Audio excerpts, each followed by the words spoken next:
बच्चों इस समय हमारा जो चैप्टर चल रहा है वो चैप्टर चल रहा है ग्रेविटेशन का, और मेरा आज ग्रेविटेशन का 14वां वीडियो है और आज ये ग्रेविटेशन का आखिरी वीडियो भी है। आज के वीडियो में मैं आपको पढ़ाऊंगा Kepler's law of planetary motion. ठीक है, ये मोशन में आपको जो है पूरे डेप्थ में पढ़ाऊंगा, इसलिए हो सकता है कि वीडियो की लेंथ थोड़ी लंबी हो जाए। मेरा आपसे रिक्वेस्ट है कि अच्छी तरीके से समझने के लिए आप जो है वीडियो को थोड़ा थोड़ा रोक रोक करके देखिएगा, लेकिन देखिएगा पूरा जरूर। तो बच्चों ज्यादा बातें ना करते हुए मैं आज का वीडियो स्टार्ट कर रहा हूं अपनी बेटी के यूट्यूब के चैनल मेरे पिताश्री की पाठशाला में, जो मेरी बेटी ने मेरे को बना करके गिफ्ट किया है। तो चलिए बच्चों बात स्टार्ट करते हैं। तो आज मेरे यूट्यूब चैनल मेरे पिताश्री की पाठशाला पे मेरे पापा आपको केपलर के लॉ पढ़ाएंगे। तो मैं पीछे आती हूँ, मेरे पापा आपको पढ़ाएंगे। बच्चों आज का वीडियो ग्रेविटेशन चैप्टर का 14वां वीडियो है और आज का वीडियो ग्रेविटेशन चैप्टर का आखिरी वीडियो भी है। और आज के वीडियो में मैं आपको पढ़ाऊंगा Kepler's law of planetary motion के बारे में। तो चलिए हेडिंग डालते हैं, Kepler's laws of planetary motion. Kepler's laws of planetary motion. ठीक है बच्चों, केप्लर साहब के 3 लॉ हैं, उनको नोट कर लिए। पहला लॉ जो है वो जाना जाता है लॉ ऑफ ऑर्बिट के नाम से, लॉ ऑफ ऑर्बिट।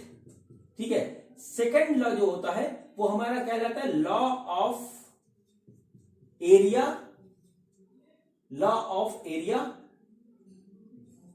या हम कहें लॉ ऑफ वेलोसिटी। दोनों ही चीजें हैं, लॉ ऑफ वेलोसिटी, इस तरीके से भी हम इसको जानते हैं। और तीसरा और आखिरी जो लॉ होता है वो होता है law of time period, law of time period. ये हमारा जो है 3 लॉ इस नाम से जाने जाते हैं। अब ये क्या होता है ये मैं अभी आपको एक एक करके बताता हूं। ठीक है बच्चों, पहला लॉ तो बहुत इजी है। इसमें जो है बात कही गई है कि हमारा जो है कोई भी प्लेनेट सन के अराउंड हमारा जो रिवॉल्व करता है तो वो एक इलिप्टिकल ऑर्बिट पे रिवॉल्व करता है, और सन जिसके एक फोकस पे होता है। ठीक है, सन जिसके एक फोकस पे होता है, पहले लॉ में ये बताई गई है। दूसरे लॉ में जो है बात बताई गई है एरियल वेलोसिटी की, और जो है तीसरे में बताई गई है टाइम पीरियड के बारे में। ठीक बच्चों, दूसरे और तीसरे लॉ को समझने के लिए हमारा एक कंसेप्ट बहुत क्लियर होना चाहिए। वो कंसेप्ट है बच्चों, 2 कंसेप्ट है, मतलब कंसेप्ट एक ही है लेकिन 2 पार्ट है इसमें। एक तो एंगुलर मोमेंटम का कंसेप्ट, ठीक है, एंगुलर मोमेंटम का कंसेप्ट, और दूसरा है conservation of angular momentum. Conservation of angular momentum का कंसेप्ट जो है पूरी तरीके से हमारा क्लियर होना चाहिए। ठीक है, हमको अप्लाई करना भी आना चाहिए, तभी हम इन दोनों लॉज को समझ पाएंगे, इसका डेरिवेशन कर पाएंगे और उसको इस पे आने वाले न्यूमेरिकल को भी अप्लाई कर पाएंगे। ठीक है, रोटेशनल मोशन में मैंने आपको एंगुलर मोमेंटम और कंजर्वेशन ऑफ एंगुलर मोमेंटम दोनों चीज फुल डिटेल में पढ़ा रखी है। ठीक है, रोटेशनल मोशन 16 जो वीडियो है, रोटेशनल मोशन 16 और 17, उसमें जो है ये दोनों मैंने आपको बता रखा है। आप YouTube पे डालिएगा एंगुलर मोमेंटम आदर्श अग्रवाल या कंजर्वेशन ऑफ एंगुलर मोमेंटम आदर्श अग्रवाल, तो आपको ये दोनों वीडियो मिल जाएंगे। आप उसको देख लीजिएगा, क्योंकि ये नहीं क्लियर होगा तो फिर आप इन दोनों लॉज पे आने वाले क्वेश्चन जो है जेई में खासतौर से जो आते हैं उसमें आप जो है थोड़ा सा गलती कर सकते हो। ठीक है, क्योंकि जेई वाले थोड़ी सी महीन बात पूछते हैं। ठीक है बच्चों, तो चलिए इन दोनों लॉज के बारे में बात स्टार्ट करेंगे बाद में। पहले हम बात करते हैं पहले लॉ ऑफ ऑर्बिट के बारे में। तो केप्लर साहब ने जो हमको एक बात बताई वो ये बताई कि जो है every planet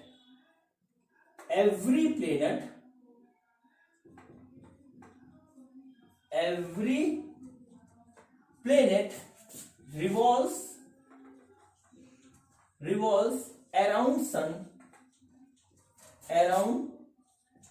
sun in an elliptical orbit where sun is at one of its focus. ठीक है, ये बात जो है केपलर साहब ने बताई। और इससे पहले ये माना जाता था कि जो हमारा जो है सन के अराउंड जो प्लेनेट रिवॉल्व कर रहे हैं वो सर्कुलर ऑर्बिट पे कर रहे हैं, ठीक है, इलिप्टिकल ऑर्बिट पे नहीं कर रहे हैं। लेकिन केपलर साहब ने ये प्रूफ करके बताया कि जो है सन के अराउंड जो हमारा प्लेनेट रिवॉल्व कर रहे हैं वो एक इलिप्टिकल पाथ पे रिवॉल्व कर रहे हैं, जहां सन जो है इलिप्स के एक फोकस पे है। ये बात इन्होंने बताई। ठीक है बच्चों, तो अब बच्चों सबसे पहले मैं आपसे बात करूंगा इलिप्स के बारे में और इलिप्स के टेक्निकल टर्म के बारे में। वो इसलिए करूंगा क्योंकि आप में से कुछ बच्चे मैथ के हैं और कुछ बच्चे हैं बायोलॉजी के।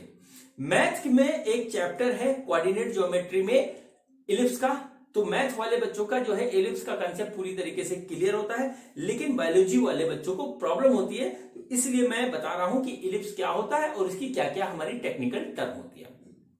बच्चों देखिए, अगर हमको सर्किल बनाना है, ठीक है, हमको अगर सर्किल बनाना है तो हम सपोज करते हैं कि हमने यहाँ पे एक कील ठोकी और एक छोटी सी रस्सी ली इतनी लंबी, और फिर इसको लेकर के हमने ऐसे घुमा दिया, तो हमारा सर्किल जो है इस तरीके से बन जाएगा।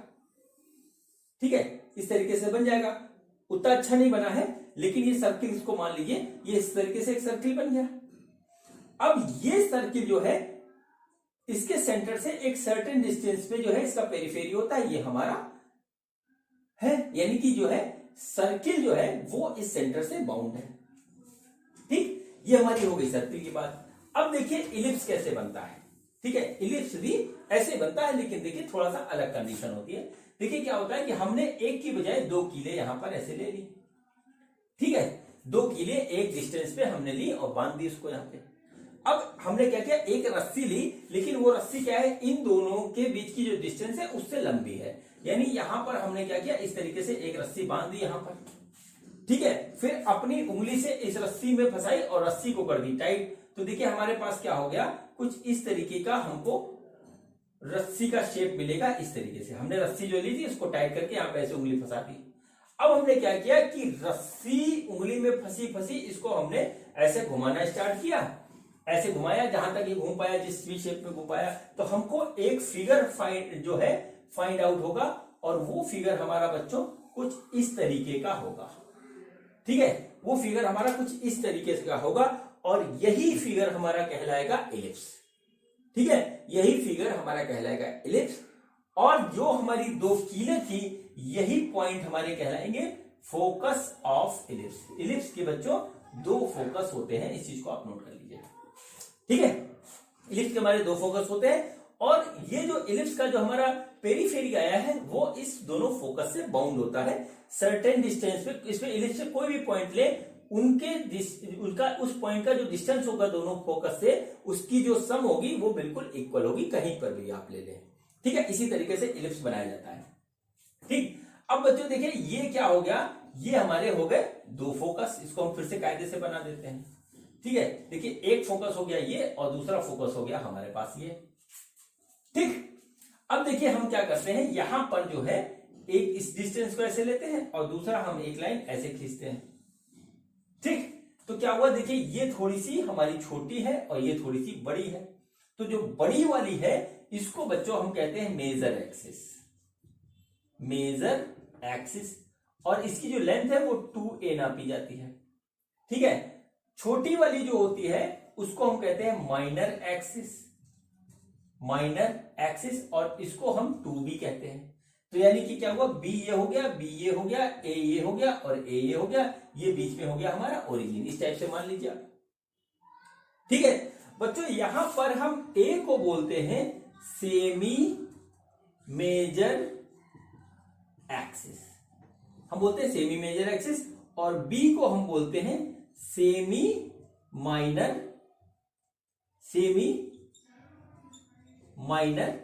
एक्सिस।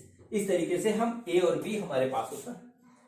ठीक है बच्चों, अब देखिए क्या हुआ, ये हमारी हो गई। अब देखिए a और b में एक रिलेशनशिप होता है और एक इक्वेशन भी होता है हमारा इलिप्स का। वो इक्वेशन होता है बच्चों एक्स स्क्वायर बटे ए स्क्वायर प्लस वाई स्क्वायर बटे बी स्क्वायर इक्वल टू 1, और a और b में जो रिलेशनशिप होता है वो होता है B square equal to A square 1 minus E square, ये हमारा रिलेशनशिप होता है, ठीक है, जहां ई हमारी कहलाती है इसेंट्रिसिटी, इसेंट्रिसिटी ऑफ इलिप्स, ठीक है। ये इसेंट्रिसिटी ये डिसाइड करती है कि बी कितना दबा होगा या कितना ज्यादा होगा। ए तो हमारा फिक्स है, होते हैं ए कितना बाहर जाएगा और बी हमारा कितना जाएगा, ये हमारा ई डिसाइड करती है इसेंट्रिसिटी, ठीक है। इसेंट्रिसिटी की जो वैल्यू होती है वो 1 और 0 और 1 के बीच में होती है।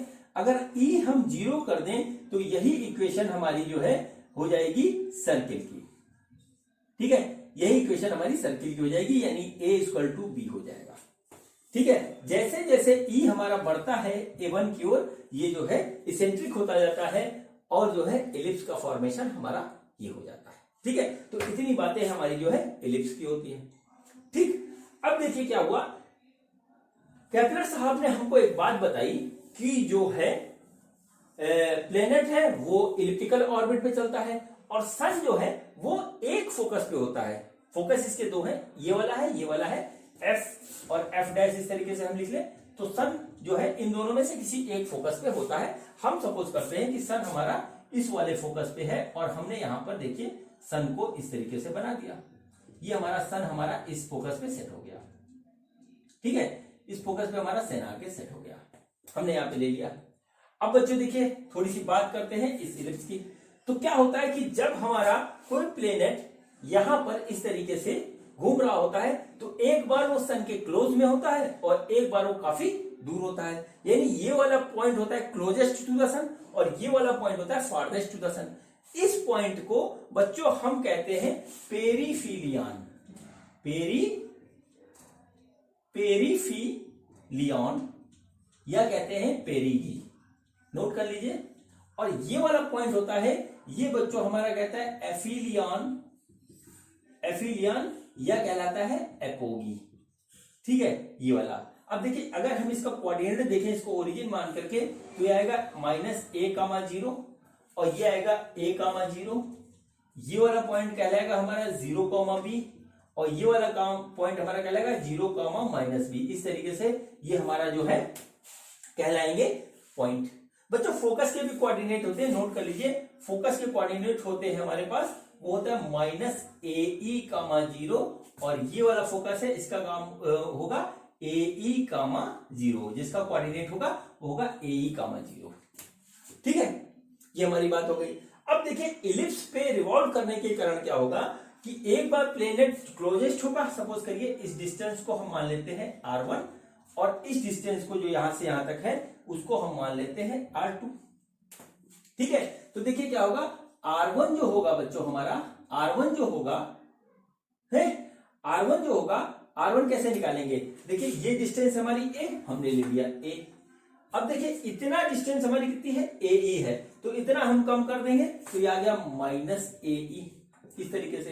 तो ये आ गया हमारा a1 - e, ये हो गया हमारा r1, ठीक है। अब देखिए हमारा r2 निकालना है, तो ये डिस्टेंस हो गया हमारा a और उसमें ae जोड़ देंगे तो हमारा बच्चों हो गया r2, वो हो गया a1 + e, ये इस तरीके से हो गया, ठीक है, a1 + e इस तरीके से आ गया। यानी कि जो हमारा क्लोजेस्ट डिस्टेंस है वो है हमारा a1 - e और जो फारदेस्ट है वो है a1 + e, ठीक। तो इसका यूज हम यहाँ पे करेंगे और ये सारी बातें जो मैंने आपको इलिप्स में बताई है ये अभी सेकंड और थर्ड लॉ में और खासतौर से कंजर्वेशन ऑफ एंगुलर मोमेंटम का जब हम कंसेप्ट लगाएंगे उसमें सब टर्म हमारा यूज होने वाला है। इसको कायदे से देख लीजिए, वीडियो को बैक करके देख लीजिए और समझ लीजिए, फिर उसके बाद आगे बढ़ेंगे। तो बच्चों ये पूरी इंफॉर्मेशन थी हमारी केपलर के फर्स्ट लॉ के बारे में, ठीक है, केपलर के फर्स्ट लॉ के बारे में। केपलर का फर्स्ट लॉ में यही बताया गया है कि हमारा प्लेनेट सन के अराउंड एक जो है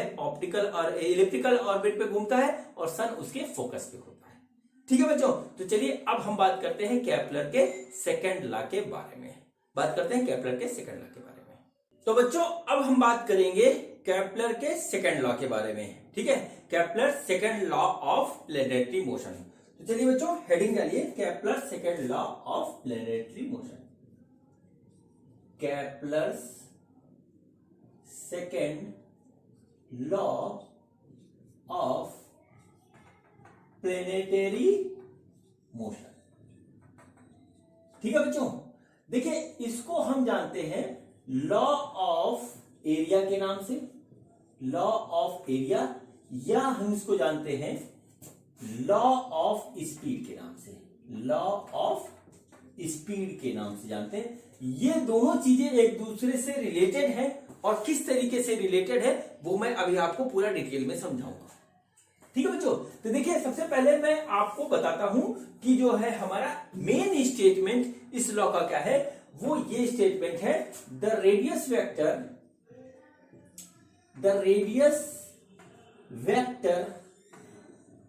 वेक्टर फ्रॉम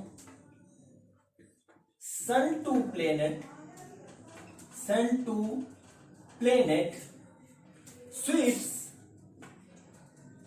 sweeps इक्वल, ठीक है, sweeps equal area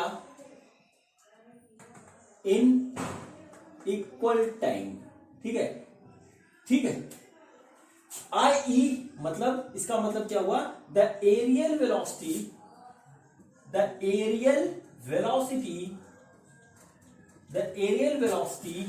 of planet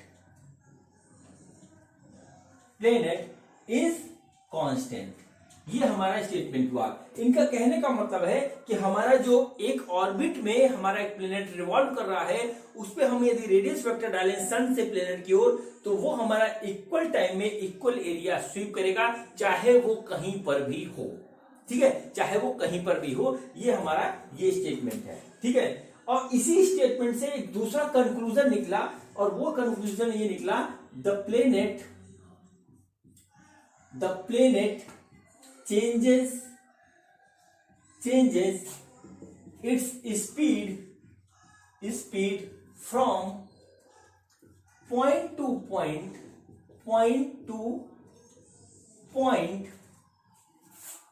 in the complete rotation।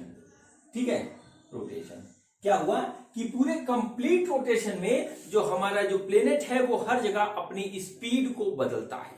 ठीक है, स्पीड को बदलता है, ये बात यहां से निकल के आती है, और दोनों ही बातें एक दूसरे से रिलेटेड है। मैं पहली बात को उठा करके आपको समझाता हूं, फिर दूसरी बात पे आऊंगा।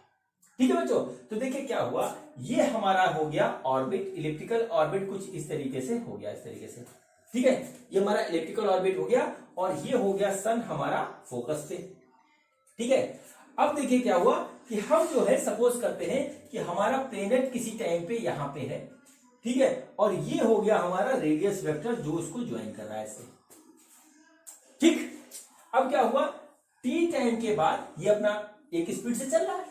ठीक है, टी टाइम के बाद प्लेनेट हमारा पहुंच जाता है यहां पे, इस जगह पे। ठीक है, टी टाइम के बाद प्लेनेट यहां पे पहुंच जाता है।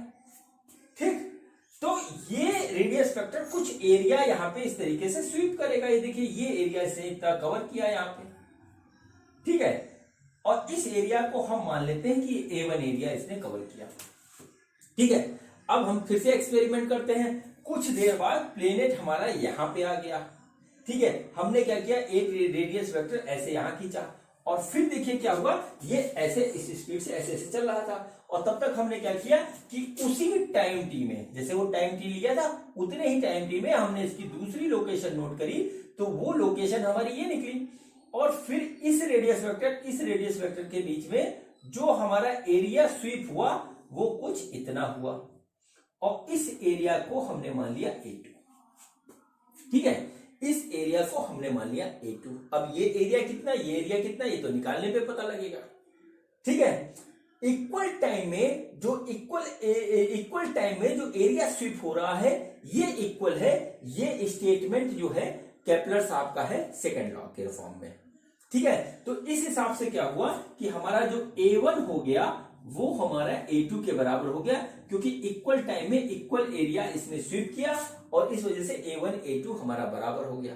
ठीक है, कुल मिलाकर के यूनिट टाइम में जो एरिया कवर करता है प्लेनेट वो हमारा कांस्टेंट होता है। वो स्टेटमेंट यहां से निकल के आ रहा है।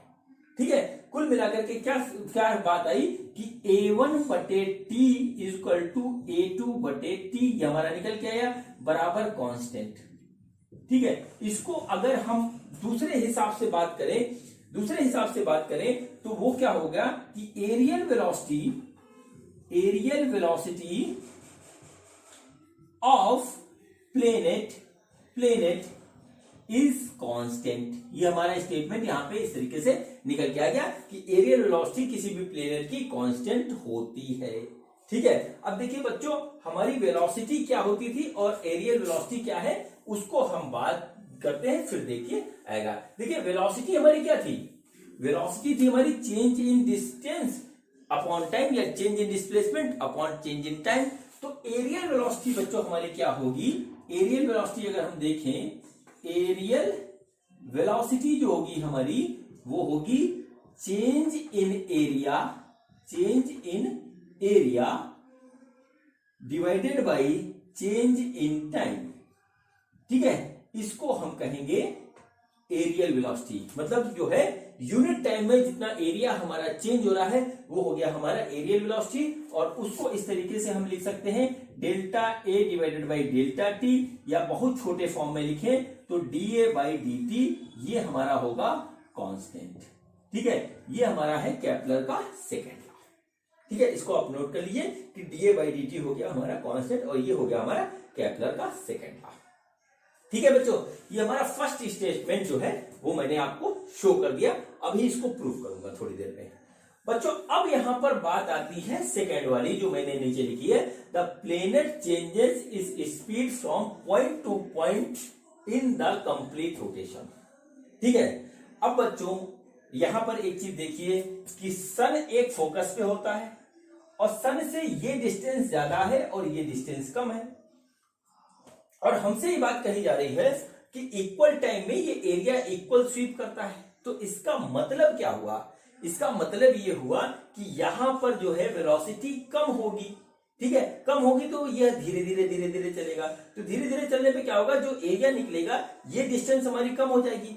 तो ये एरिया, ये वाली डिस्टेंस ज्यादा है तो ये डिस्टेंस कम है, तो एरिया हमारा जो आएगा वो यहां पर ये डिस्टेंस कम है, तो ये डिस्टेंस जब बढ़ेगी तभी एरिया हमारा बराबर आएगा, वरना एरिया बराबर नहीं आएगा। तो कहने का मतलब है कि एरिया निकालने के लिए एक तो हम इस डिस्टेंस का यूज करेंगे, फिर इस डिस्टेंस का यूज करेंगे इधर, और फिर इस डिस्टेंस का यूज करेंगे और इस डिस्टेंस का यूज करेंगे। तो जाहिर सी बात है कि जब ये डिस्टेंस हमारी ज्यादा है, ये कम होगी, ठीक है, और यहाँ पे ये डिस्टेंस कम है तो ये वाली डिस्टेंस ज्यादा होगी, तभी ये एरिया बराबर आएगा, वरना एरिया बराबर नहीं आएगा।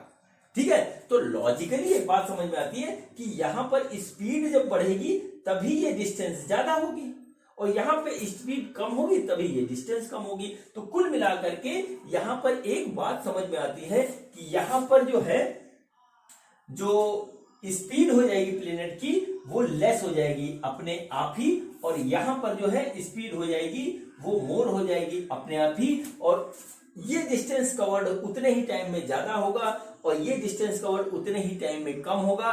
तो कुल मिला के इसका एरिया और इसका एरिया बराबर आएगा। ठीक है, और तब ये हमारा लॉ प्रूफ हो जाएगा, और जो है ये बात भी सच हो जाएगी कि जो है प्लेनेट की स्पीड पॉइंट टू पॉइंट जो है चेंज हो रही है, वो इस बात पे चेंज हो रही है कि इसकी डिस्टेंस जो है प्लेनेट की सन से कितनी होती है।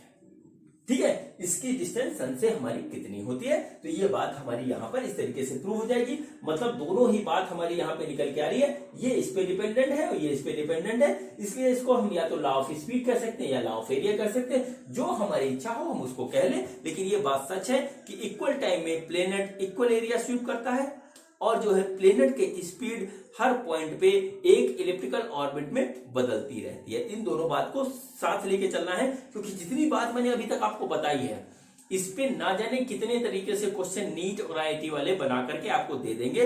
बिल्कुल असर्शन रीजन में दे सकते हैं या कंसेप्चुअल प्रॉब्लम में दे सकते हैं। ठीक है बच्चों, अब देखिए किसी ने हमसे बात कही, अब देखिए किसी ने हमसे बात कही कि अगर हम टाइम यहाँ पे इक्वल ले रहे हैं, इक्वल टाइम ना लेकर के टाइम अगर अलग अलग ले तो क्या होगा, है टाइम अलग अलग ले तो क्या होगा, एरिया भी अलग अलग आएगा उस कंडीशन में। तो हमारी कौन सी कंडीशन निकलेगी, ये बात किसी ने कही तो हमने कहा कोई फर्क नहीं पड़ता उससे, आप ले लीजिए, उससे वही बात आएगी। ठीक है, तो ये देखिए ये हमारा हो गया इस तरीके से, देखिए ये हमारा हो गया सन, और ये हमने जो है एक एरिया इस तरीके से लिया और ये एरिया हमारा आ गया इस तरीके से, ये आया A1 और T1 इस तरीके से। ठीक है, T1 टाइम में A1 जो है वो एरिया स्वीप किया। फिर देखिए प्लेनेट को फिर से हमने यहां से ऑब्जर्व किया और यहां पर देखिए ये हमारा एरिया इस तरीके से आया, यहां पे टाइम T2 है और एरिया आया A2। ठीक है, एरिया आया A2 और फिर देखिए उसके बाद क्या हुआ, ये तीसरा हमारा सेक्शन हमने इस तरीके से लिया, ये तीसरा सेक्शन हुआ बच्चों, और ये एरिया A3 है और टाइम T3 है।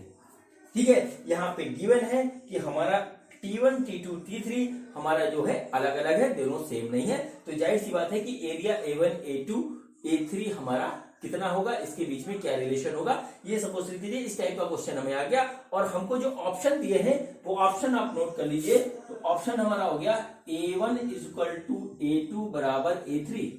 सबसे पहली बात तो ये दिया था।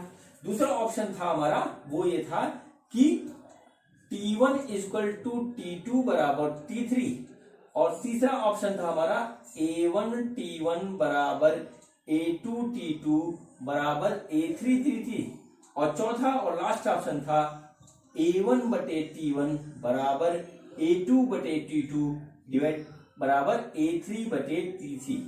इसमें से कौन सा ऑप्शन हमारा सही होगा ये हमसे पूछा गया जब हमको ये कंडीशन दी गई है। तो बच्चों देखिए दूसरा वाला ऑप्शन तो एकदम गलत ही है। क्यों गलत है? क्योंकि हमको पहले बता रखा है कि T1, T2, T3 हमारा बराबर नहीं है, अलग अलग है, तो ये वाला तो ऑप्शन हमारा पहले ही कट गया। ठीक है, अब बच्चों आते हैं देखते हैं A1 = A2 = A3। अब बच्चों हमारा स्टेटमेंट ये कह रहा है कि जो है इक्वल टाइम में इक्वल एरिया स्वीप करता है, तो जब यहाँ टाइम ही नहीं इक्वल है तो एरिया तो बिल्कुल इक्वल नहीं होगा, तो ये वाला स्टेटमेंट भी हमारा गलत हो गया। ठीक है, अब हमारे पास ये स्टेटमेंट बचा, ये स्टेटमेंट बचा। बच्चों हमारी एरियल वेलोसिटी हमने क्या निकाली थी, dA/dt, वो हमारी इक्वल है, हर कंडीशन में इक्वल है, चाहे हम टाइम भी कितना ले लें और चाहे उसमें उस टाइम में एरिया भी कितना निकल के आए। ठीक है, dA/dt या A/dt ये हमारा जो है कांस्टेंट है, तो बच्चों इसमें यहां पर जो है ये चीज कांस्टेंट होगी और ये हमारा जो स्टेटमेंट सही होगा, चौथा वाला। अब आते हैं इस पे, तो इसका कोई मीनिंग ही नहीं है। ठीक है, एरिया का टाइम से जो मल्टीप्लीकेशन करने पे हमको क्या मिल रहा है उसको हम डिफाइन भी नहीं कर पा रहे, और क्या है इसका कोई भी मीनिंग यहां पर नहीं है, इसलिए इस ऑप्शन का कोई भी मतलब नहीं है, ये भी ऑप्शन हमारा गलत होगा। तो इस तरीके से ये ऑप्शन सही है। इस पे और भी तरीके से क्वेश्चन बन सकते हैं, आप किसी भी क्वेश्चन को सॉल्व कर सकते हैं, बशर्ते आपका कंसेप्ट बिल्कुल क्लियर हो। ठीक है बच्चों, अब ये तो हुई बात कि हमारा इक्वल टाइम में इक्वल एरिया स्वीप होता है, यानी कि dA/dt हमारा कांस्टेंट होता है, एरियल वेलोसिटी हमारी होती है कांस्टेंट, ये बात हमने कह दी। अब हमसे कहा गया कि इसको प्रूव करो, और प्रूव करना भी जरूरी है, भैया आपने कह दिया हमने मान लिया, ऐसा तो होता नहीं है। तो बच्चों अब हम इसका करेंगे प्रूफ, और देखिएगा इसका प्रूफ कैसे होता है और कितना खूबसूरत इसका प्रूफ है वो आप देखिएगा। ठीक है, वो आप देखिएगा बच्चों, इसमें बिल्कुल कंसेप्ट लग रहा है। फिजिक्स में सिर्फ और सिर्फ कंसेप्ट लगता है, कंसेप्ट के अलावा कुछ नहीं लगता, और एक जगह में कंसेप्ट दूसरी जगह पे लगता है। बच्चों जो बात मैं अब आपको बताने जा रहा हूं उसको प्रूफ करने के लिए, ठीक है, अगर आपने उस पूरी बात को समझ लिया और जो है बिल्कुल ध्यान रखा, तो जो भी बात मैं बताने जा रहा हूं उसमें नीट और IIT में कितने तरीके से उसको क्वेश्चन बना सकते हैं ये वही लोग जानते हैं। आप बात समझ गए तो आप किसी भी क्वेश्चन को उठा करके कर दोगे। ठीक है, तो चलिए अब आप हेडिंग डालिए, प्रूफ ऑफ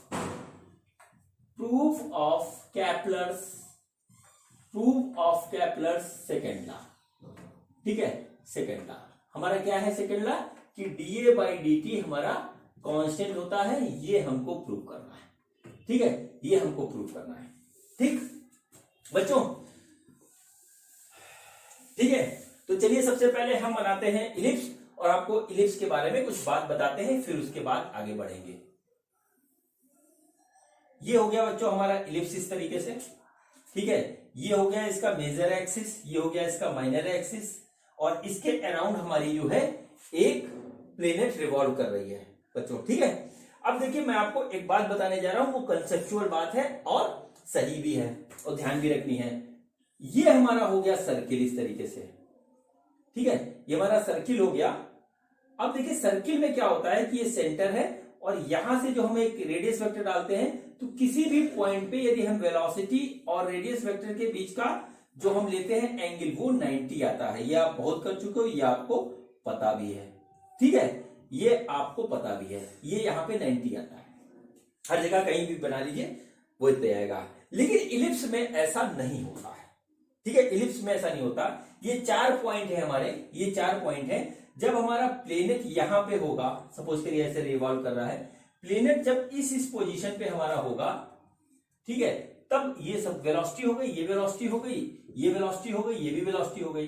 तो वेलोसिटी और इस रेडियस वेक्टर के बीच में सिर्फ इसी पॉइंट पे हमारा जो है एंगल 90 होगा। इस बात को आप नोट कर लीजिए, इसका यूज होने वाला है, ठीक है, इस बात को आप नोट कर लीजिए। लेकिन जब हमारा प्लेनेट इसके बीच में या इसके बीच में, इसके बीच में होगा, तब बच्चों हमारा जो है एंगल जो है वो हमारा जो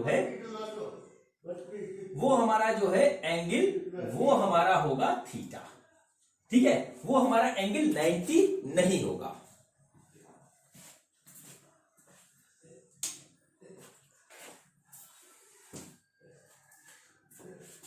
वो हमारा एंगल 90 नहीं होगा, 90 से डिफर होगा, हम उसको थीटा सपोज कर लेते हैं बीच में कहीं पर भी। और यहां 90 होगा, बीच में एंगल कोई भी हो सकता है, जिस कंडीशन पे जैसा एंगल होगा वहां पे वैसी बात करेंगे। हम इस लॉजिक को यूज करेंगे, इस लॉजिक को ध्यान रखिएगा। बहुत सी किताबों में 90 मान करके कर दिया, या कुछ लोग भी बताते थे 90, तो वो हमारा गलत है, उसको मत आप मानिएगा, ठीक है।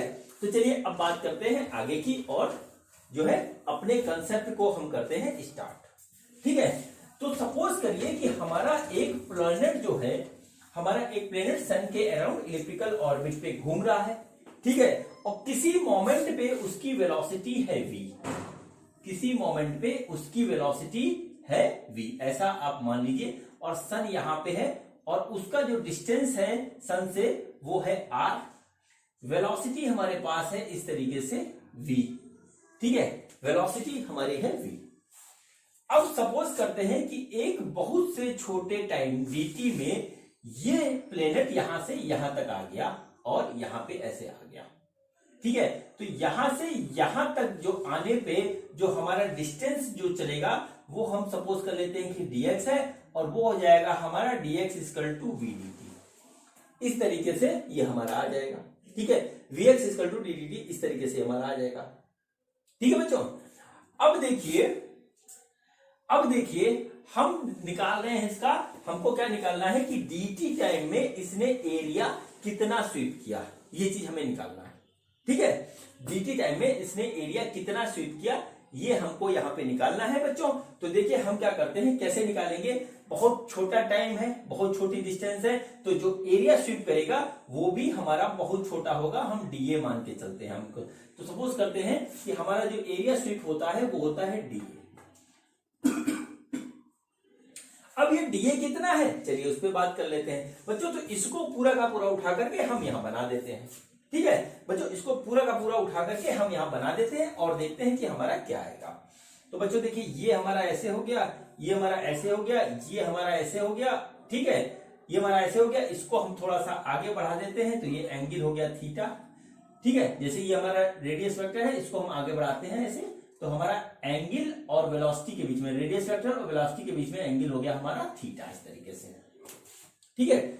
अब देखिए टाइम बहुत कम है और ये हमारा एलिप्स की आर्क है, तो ये स्ट्रेट लाइन तो है कि नहीं, लेकिन चूंकि टाइम बहुत कम है इसलिए हम इसको स्ट्रेट लाइन मान के चलते हैं। तो एरिया जो स्वीप होगा वो बच्चों देखिए यहां पर क्या हुआ, इस ये आर्क हमने बना रखा है, ये हमारा लगभग स्ट्रेट लाइन की तरह हम इसको सपोज करते हैं, क्योंकि बहुत कम समय के लिए हमने डिस्टेंस को मेजर किया है, ठीक है। तो ये हमारा हो गया ट्रायंगल और इसका जो एरिया होगा वही हमारा होगा dA, ठीक है। तो बच्चों जो ट्रायंगल का एरिया होता है वो होता है 1/2 इंटू बेस इंटू हाइट, ये आपको पता है, ठीक है। तो बच्चों देखिए क्या होगा 1/2 इंटू बेस, बेस है हमारा आर, देखिए ये हमारा आर दे रखा है, ये हमारा आर है। अब आई बात हाइट की, हाइट हुई ये, अब इस हाइट को हम कैसे निकालें, ठीक है बच्चों, हाइट को कैसे निकालें चलिए कोशिश करते हैं।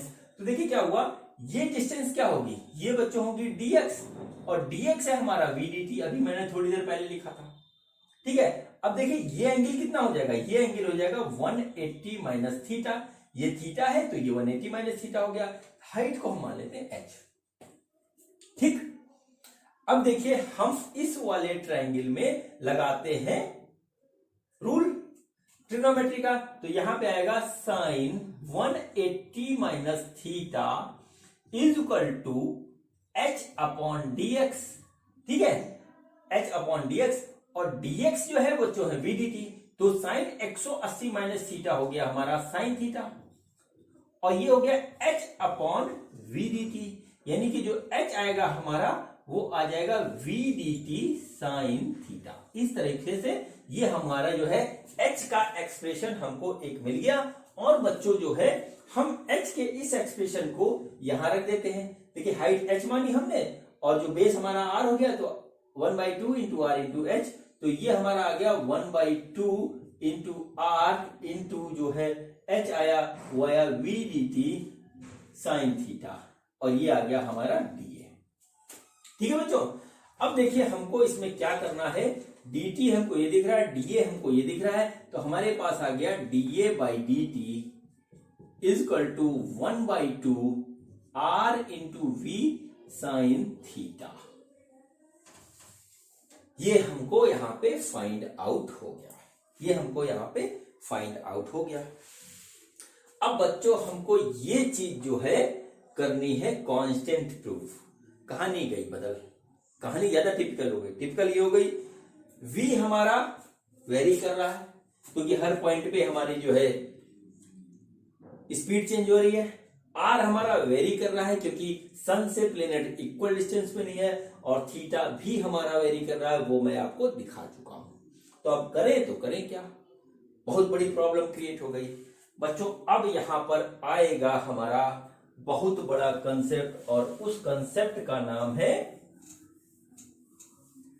Conservation of angular momentum. ठीक है, कंजर्वेशन ऑफ एंगुलर मोमेंटम, वो कंसेप्ट यहां पे लगेगा, और उसी से ये टर्म हमारा कांस्टेंट आएगा। इस चीज को आप नोट कर लीजिए, क्योंकि प्लेनेट में एंगुलर मोमेंटम के कंजर्वेशन पे, उसके डायरेक्शन पे, उसके मैग्नीट्यूड पे आईआईटी में क्वेश्चन आ चुका है, और मैंने वो आपको ऑर्बिटल वेलोसिटी के वीडियो में करवाया भी है। ठीक है, अभी लास्ट में मैं क्वेश्चन करवाऊंगा भी। तो देखिए कंजर्वेशन ऑफ एंगुलर मोमेंटम का प्लेनेटरी मोशन में बहुत बड़ा यूज है। ठीक है, बहुत बड़ा यूज है। ठीक, तो अगर आपको ध्यान हो, ठीक है, ध्यान हो, तो जो है बात आगे बढ़ती है। और जिसको अगर conservation angular momentum, momentum, linear momentum और जो है एंगुलर मोमेंटम के कंसेप्ट में जरा सा भी डाउट हो तो वीडियो को यहीं रोक दे। ठीक है, वो पहले अपना momentum, linear momentum, angular momentum और कंजर्वेशन ऑफ एंगुलर मोमेंटम का कंसेप्ट क्लियर कर ले, फिर वीडियो को यहीं से देखे तो ज्यादा बेटर रहेगा। ठीक है, तब बात आपको ज्यादा समझ में आएगी। तो चलिए मैं स्टार्ट करता हूं। ठीक है बच्चों, तो देखिए बच्चों सबसे पहले देखिए हमारा लीनियर मोमेंटम क्या होता है, ये हम बता दें आपको। लीनियर मोमेंटम हमारा क्या होता है, लीनियर मोमेंटम होता है हमारा बच्चों p, और p को होता है वेक्टर, और वो होता है हमारा m इंटू v।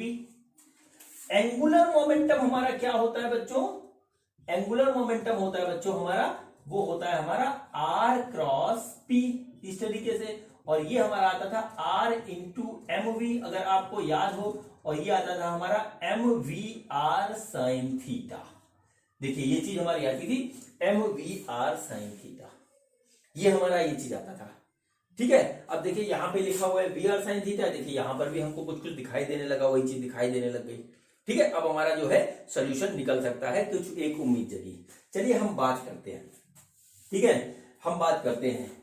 ठीक, तो जो कंजर्वेशन ऑफ एंगुलर मोमेंटम का कंसेप्ट था वो था कि वेन एवर देयर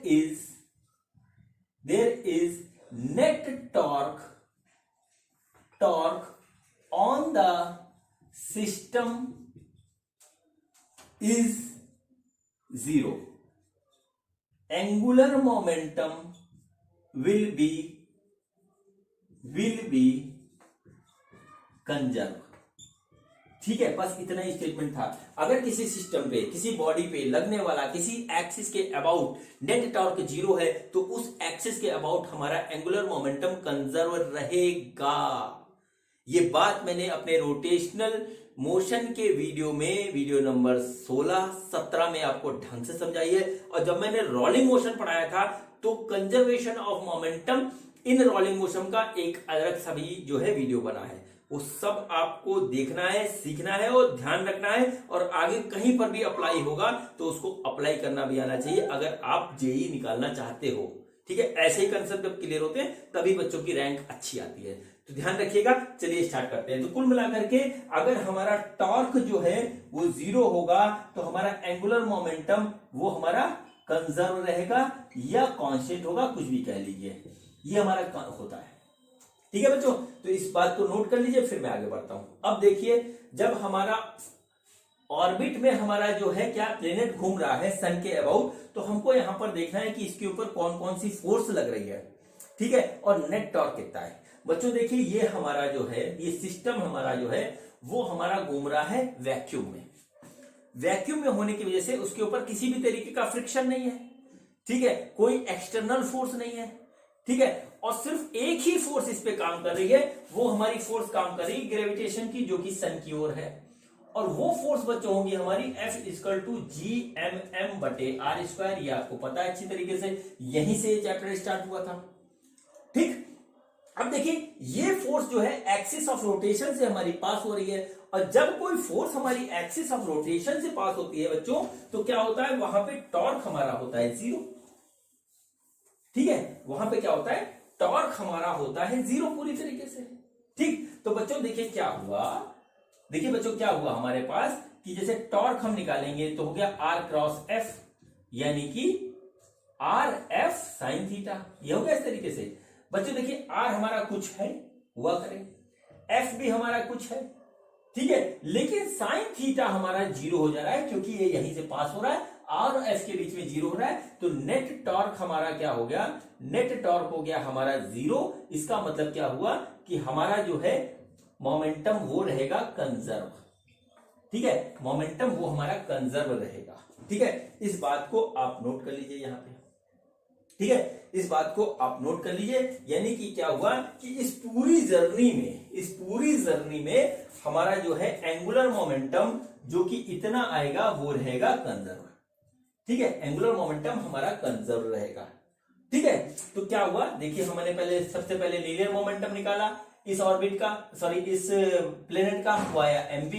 फिर हमने एंगुलर मोमेंटम निकाला, वो आया r×p। r×p हो गया हमारा r×mv, क्योंकि p बराबर mv, और ये आ गया mv/r sin थीटा। इस तरीके से आ गया। ठीक है, इस तरीके से आ गया। और ये टर्म है बच्चों हमारा कांस्टेंट। ठीक है, ये टर्म हमारा कांस्टेंट है, L हमारा कांस्टेंट हो गया। बच्चों हम क्या करते हैं, इस m को नीचे ले आते हैं, हम यहां पे ऐसे लिख देते हैं L/m=VR sin थीटा। ठीक है बच्चों, अब देखिए हमारे पास क्या हुआ, L हमारा कांस्टेंट प्रूव हो गया। ठीक है, M क्या है, M है मास ऑफ प्लेनेट, ये हमारा कांस्टेंट रहेगा, मास तो प्लेनेट का बदलेगा नहीं। तो L/m हमारा कांस्टेंट हो गया। इसका मतलब क्या हुआ कि VR sin थीटा हमारा टर्म हो गया कांस्टेंट।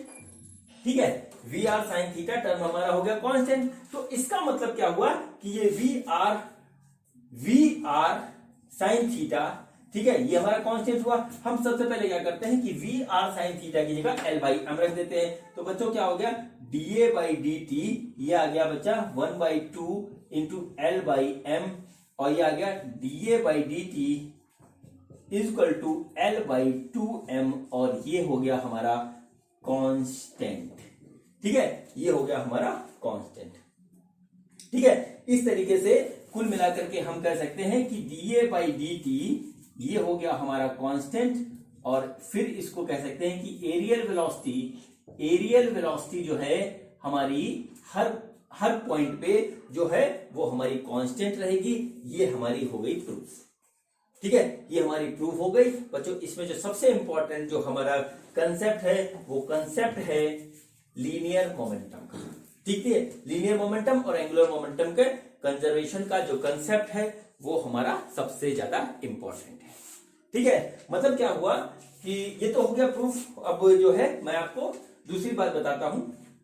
ठीक, सपोज करिए कि इसी ऑर्बिट में यहां पर फिर से बना देता हूं मैं इसको। ठीक है, इसको मैं फिर से बना देता हूं क्योंकि यहां से जो कंसेप्ट निकलेगा वो थर्ड लॉ को प्रूव करने में काम में आएगा। ठीक है, थर्ड लॉ को प्रूव करने में काम में आएगा। देखिए ये हमारे पास जो है ये हो गया एक इलेक्ट्रिकल ऑर्बिट और ये हो गया सन, और यहां पर सपोज करिए कि मास m है प्लेनेट का, यहां पहुंचा तो भी मास m रहेगा, लेकिन यहां पे वेलोसिटी है v1 और हमारे पास जो है रेडियस वेक्टर है r1, यहां पे वेलोसिटी है हमारी इस तरीके से v2 और जो है रेडियस वेक्टर है r2।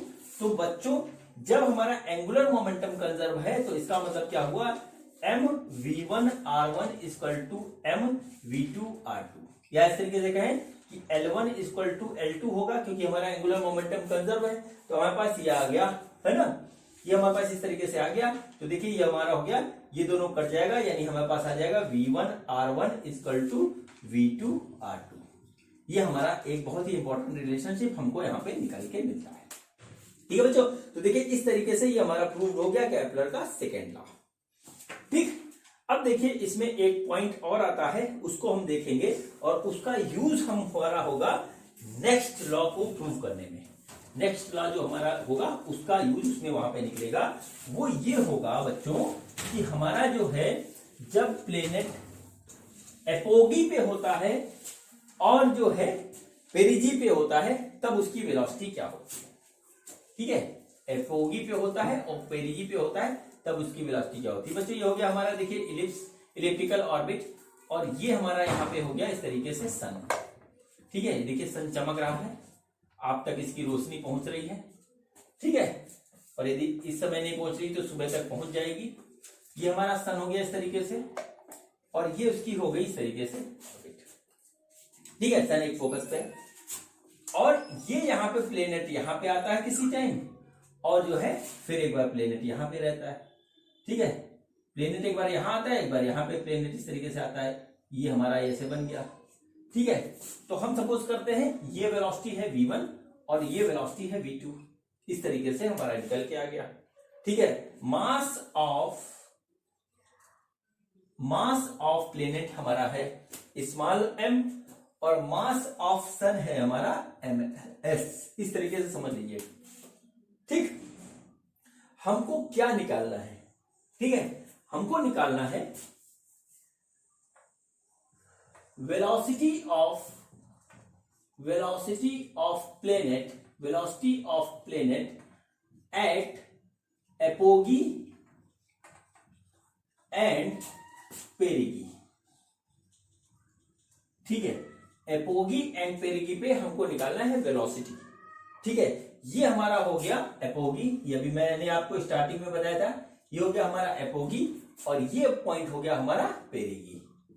ठीक है, ये वाला पॉइंट हो गया हमारा पेरिगी, इसको देख लीजिए। ठीक है बच्चों, अब देखिए कैसे निकालेंगे और कितना आता है वो चीज देख लीजिए। कैसे निकालेंगे मैं वो भी बताने जा रहा हूं और कितना आता है वो भी बताने जा रहा हूं। कितना आता है वो आपको ध्यान रखना है, कैसे निकालेंगे वो भी ध्यान रखना है, लेकिन कितना आता है वो हमारा काम आ जाएगा। ठीक है बच्चों, तो देखिए क्या हुआ, मैंने अभी आपको बताया कि हमारा जो एंगुलर मोमेंटम जो है वो कंजर्व रहता है, यानी जो एंगुलर मोमेंटम यहां पे होगा वही एंगुलर मोमेंटम यहां पे होगा। ठीक है, दोनों एंगुलर मोमेंटम उतना रहेगा। अब बच्चों देखिए सन से जो दूरी है इस पॉइंट की वो हमने मान लिया कि r1 है और इस पॉइंट की है वो हमने मान लिया कि वो हमारी r2 है। ठीक है, इस हिसाब से हो गया। तो बच्चों अगर हम इस पॉइंट को मान ले P, ये पेरिगी है, और इसको मान ले A, ये हो गया हमारा एपोगी, तो उस कंडीशन में हमारा क्या होगा कि LA is equal to LP, क्योंकि हमारा जो है मोमेंटम एंगुलर मोमेंटम कंजर्व रहेगा। अब देखिए LA क्या हो जाएगा, A हमारा वो वाला पॉइंट है तो हो जाएगा M। ठीक है, वो हमने माना है v1, m v1 r1 बराबर m v2 r2 आ गया। देखिए m हमारा बदलने का सेम रहेगा, ये गया कट, तो आ गया हमारा v1 r1 equal to v2 r2, ये हमारे पास आ गया। ठीक है, जब मैंने आपको first law of Kepler's planetary motion बताया था तो उसमें इलिप्स की सारी बातें बताई थी और उसमें मैंने आपको ये बात बताया था कि R1 R2 हमारा कितना आता है। ठीक है बच्चों, तो देखिए R1 वो है हमारा, तो R1 की जो वैल्यू आएगी वो आएगी A1 प्लस E, जो जिसको भूल गया हो वीडियो बैक करे देख ले। ठीक है, और R2 की जो वैल्यू आएगी वो आएगी A1 माइनस E, इस तरीके से आएगी। ठीक है, हम क्या करते हैं, इसको यहां पर रख देते हैं। तो देखिए हमारे पास क्या आ जाएगा, R1 R2 की वैल्यू रखते हैं, तो आ गया हमारा V1, ठीक है, V1 A1 प्लस E, और ये आ जाएगा V2 A1 माइनस E, इस तरीके से आ गया। देखिए A से A हमारा आ गया कट, ठीक है, A से A हमारा गया कट। हमारे पास क्या बचा, हमारे पास जो बचा, मैं इसको ऊपर वहां पे चलिए यही लिख देते हैं, ये बचा V1 1 प्लस E, और फिर बचा हमारा V2 1 माइनस E, इस तरीके से बचा। ठीक है, तो कुल मिलाकर के क्या हो गया, V1 बटे V2 जो आएगा हमारा, वो यहां से निकल के आ रहा है 1 minus E divided by 1 plus E। ठीक है, ये हमारा आया V1 V2 में एक रिलेशनशिप हमारा यहां पर निकल के आ गया। अब यहां पर देखने से ही पता लग रहा है कि V1 की वैल्यू कम होगी और V2 की वैल्यू ज्यादा होगी। ठीक है, यानी कि एपोगी पे हमारी जो है स्पीड कम होगी और यहां पर स्पीड ज्यादा होगी, और ये बात मैं अभी आपको बता भी चुका हूं, और स्टेटमेंट में भी हमारा था कि जो है प्लेनेट अपना जो है स्पीड को बदलता रहता है पूरे मोशन के दौरान, वो यहां से भी दिख रहा है हमको। देखिए 1 माइनस E की वैल्यू कम आएगी, 1 प्लस E की वैल्यू ज्यादा आएगी। अब सवाल ये पैदा होता है कि हम इस V1 V2 की वैल्यू निकालना चाहते हैं एग्जैक्टली। ठीक है बच्चों, तो हमारे पास एक रिलेशनशिप तो आ गया V1 V2 में, एक और हमको मिल जाए तो हम जो है कैलकुलेट करके निकाल देंगे। अब बच्चों यहां पर लगेगा हमारा कंजर्वेशन ऑफ मैकेनिकल एनर्जी का कंसेप्ट। ठीक है, कंजर्वेशन ऑफ मैकेनिकल एनर्जी का कंसेप्ट लगेगा। देखिए यहां पर हमको कोई भी एक्सटर्नल फोर्स हमारा काम नहीं कर रहा है, क्योंकि सैटेलाइट हमारी वैक्यूम में मूव कर रही है, इसके ऊपर कोई फ्रिक्शन फोर्स नहीं है। एक ही फोर्स है, वो है हमारा अट्रैक्शन का, और वो हमारा कंजर्वेटिव फोर्स है। ठीक है, तो हमारी जो कंजर्वेशन ऑफ मैकेनिकल एनर्जी की जो कंसेप्ट था वो ये था कि फोर्स शुड बी कंजर्वेटिव, तो हमारा कंजर्वेटिव फोर्स लग रहा है। There should be no non conservative force, मतलब वहां पर हमारे पास कोई भी नॉन कंजर्वेटिव फोर्स नहीं होना चाहिए, तो स्पेस में हमारे पास कोई भी नॉन कंजर्वेटिव फोर्स नहीं है। उसके बाद जो था कि अगर एक्सटर्नल फोर्स भी नहीं होना चाहिए, तो यहां पर कोई भी एक्सटर्नल फोर्स और काम नहीं कर रहा है। तीसरी कंडीशन भी सेटिस्फाई हो गई, और चौथी कंडीशन थी कि अगर एक्सटर्नल फोर्स काम कर रहा है तो उसके द्वारा किया गया वर्क 0 होना चाहिए। बच्चों जब यहाँ पे एक्सटर्नल फोर्स है ही नहीं तो वर्क की तो कोई बात ही नहीं पैदा होती। तो मतलब क्या होता है कि इस सिस्टम में हम लगा सकते हैं कंजर्वेशन ऑफ मैकेनिकल एनर्जी का कंसेप्ट। मैकेनिकल एनर्जी का कंसेप्ट हम यहां पे लगा सकते हैं। वो क्या हुआ हमारा UI प्लस KI, ठीक है, UI प्लस KI बराबर UF प्लस KF, ये हमारा लग जाएगा। ठीक है बच्चों, अब देखिए हमने सब कुछ पढ़ रखा है अभी थोड़े दिन पहले। क्या पढ़ रखा है कि हमारा ग्रेविटेशनल पोटेंशियल एनर्जी कितना होता है, मैकेनिकल एनर्जी कितना होता है, ये सब चीज हमने पढ़ रखी है। तो बच्चों हम इसको इनिशियल कंडीशन मान लेते हैं, इसको फाइनल कंडीशन मान लेते हैं। तो देखिए क्या हुआ, हमारा जो है यहां पर होगा पोटेंशियल एनर्जी, सन और प्लेनेट के बीच में जो हमारा पोटेंशियल एनर्जी होगा वो होगा minus G ms m upon R1 number 1 plus 1/2 m V1 square. देखिए V1 सैटेलाइट की वेलोसिटी यहाँ पे, सॉरी प्लेनेट की वेलोसिटी यहाँ पे V1 है, तो हमने यहाँ पे रख दिया इस तरीके से V1, और जो है डिस्टेंस हमारी R1 है तो हमारी आ गई, इस तरीके से निकल आई, बराबर क्या होगा UF। फाइनल कंडीशन ये मानी हमने, ये आ गया minus G ms m upon R2। ठीक है, ये हमारा इस तरीके से आ गया R2, और प्लस 1/2 m V2 का स्क्वायर, ये इस तरीके से हमारे पास निकल करके आ गया। ठीक है बच्चों, देखिए ये कांस्टेंट, ये कांस्टेंट, ये कांस्टेंट, ये कांस्टेंट वेरिएबल है, इसमें सिर्फ V1 एंड V2।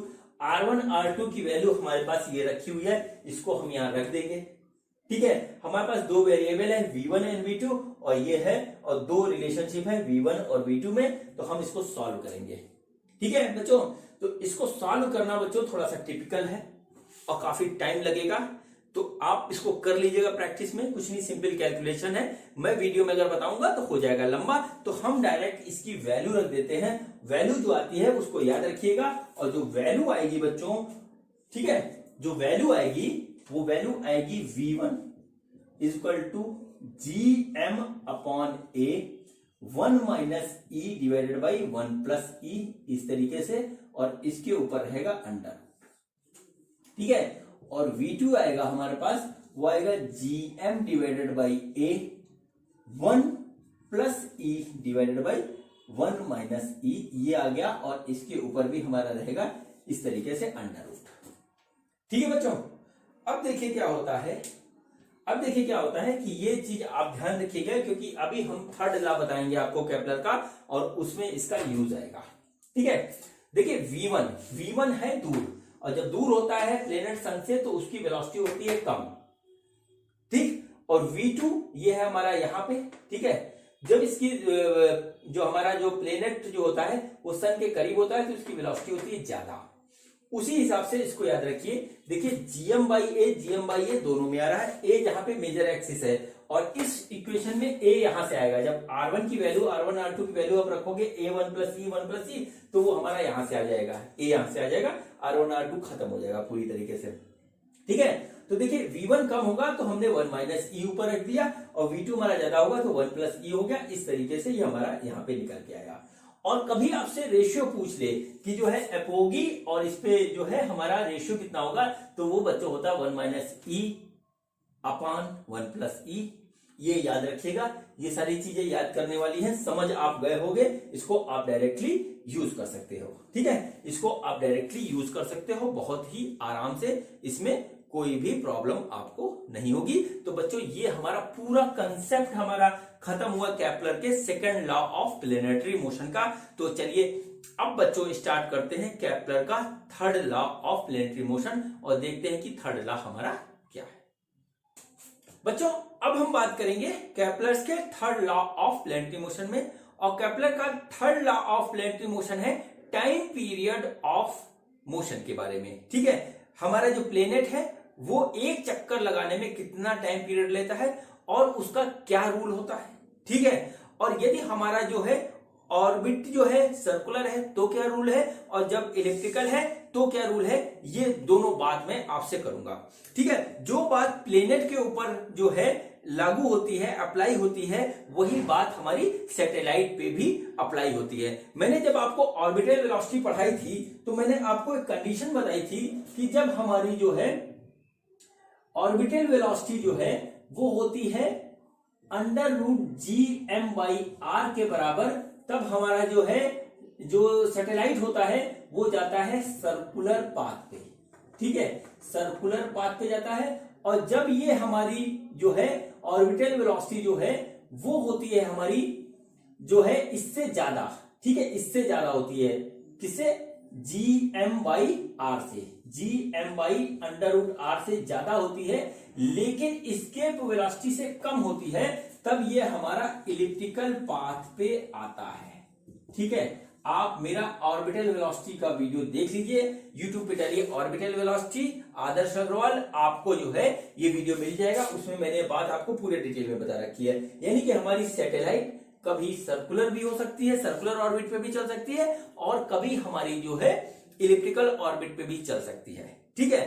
अब यहां पर उसको जो है कितना टाइम पीरियड लगेगा, ठीक है, पूरे में रिवॉल्व करने पे, उसके बारे में ये लॉ है केपलर का थर्ड लॉ, ठीक है। ये तो हुई एक बात। चलिए इसको हम दूसरे हिसाब से बताते हैं, फिर आगे इसको प्रूव करेंगे, ठीक है। देखिए क्या हुआ यहां पर, देखिए हमारा यहां पे इस तरीके से समझ लीजिए ये सन है, ठीक, और यहां पर एक ऑर्बिट है इस तरीके से, ठीक है, ये ऑर्बिट है यहां पे, और इसका डिस्टेंस है R1, और ये दूसरा ऑर्बिट है इस तरीके से जो कि इससे बड़ा है, और इसका जो है रेडियस है हमारा R2। ये दोनों अभी सर्कुलर है, हम सर्कुलर मान के चल रहे हैं, इलिप्टिकल भी अभी थोड़ी देर में मानेंगे, ठीक है, सर्कुलर है। तो इसको रिवॉल्व करने में टाइम लगता है T1, और इस वाले को रिवॉल्व करने में टाइम लगता है T2।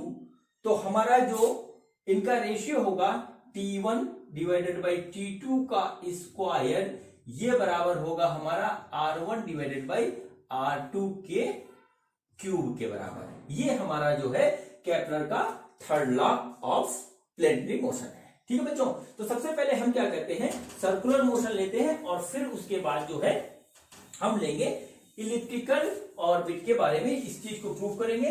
वहां पर बच्चों होता है कि टाइम पीरियड का जो स्क्वायर होता है वो डायरेक्टली प्रोपोर्शनल होता है सेमी मेजर एक्सिस के क्यूब के बराबर। किसके बराबर? सेमी मेजर एक्सिस के क्यूब के बराबर। दोनों हम प्रूव करेंगे बारी बारी से। तो सबसे पहले हम लेते हैं सर्कुलर ऑर्बिट। ठीक है, देखिए ये हमारा हो गया अर्थ, और सपोज करते हैं कि हमारा इस तरीके से कोई जो है, कोई सैटेलाइट यहां पर रिवॉल्व कर रहा है जिसका मास m है। ठीक है, और इसकी जो है वेलोसिटी है v। ठीक है, वेलोसिटी v है और यहां से यहां तक की डिस्टेंस है हमारी r। इस तरीके से हमने यहां पे इसको सपोज कर लिया। ठीक है बच्चों, सेंटर से इसकी दूरी है r, इस तरीके से हमने सपोज कर लिया। तो देखिए इसके बीच में एक हमारा फोर्स ऑफ अट्रैक्शन काम करेगा।